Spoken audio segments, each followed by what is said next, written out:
Hi, this is Ronald Malcolm with Carb, and today I want to talk about something a little more serious. I'm not going to try to abandon the glib tone to which I usually resort. As I said before, I don't usually lean too heavy on dates and milestones and things like that, but one is coming up that really has weighed on my mind a bit lately.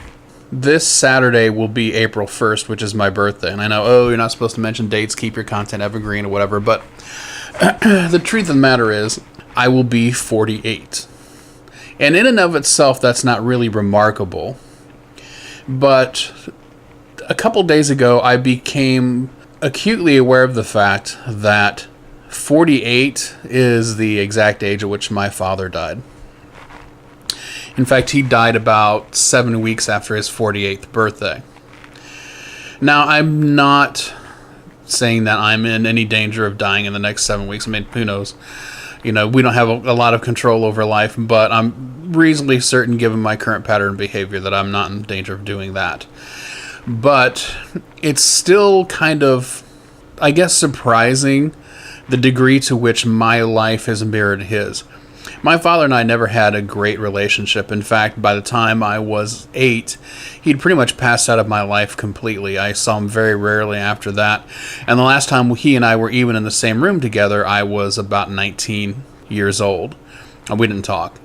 We weren't really close. I mean, I guess when I was like a small child, I remember certain things, kind of his dry sense of humor. But he was pretty much kind of a taciturn and somewhat remote person. And I don't think I would describe myself that way. But in a lot of ways, we are still similar. And I mean, I have his name, and I do bear some resemblance to him. But the thing is that he died due to treating his body poorly and not taking care of his health.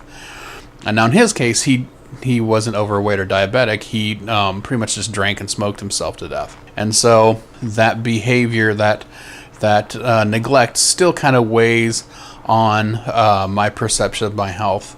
And so it just starts me thinking about all these possible patterns that might be similar. And I don't want to go too Freudian on you guys or whatever, but it's just strange how much DNA shapes our destinies. I mean, I guess you could argue, if you're really into psychology, that the die was cast in my life due to modeling his behavior at an early age. But I think a lot of it is a genetic predilection towards certain behaviors.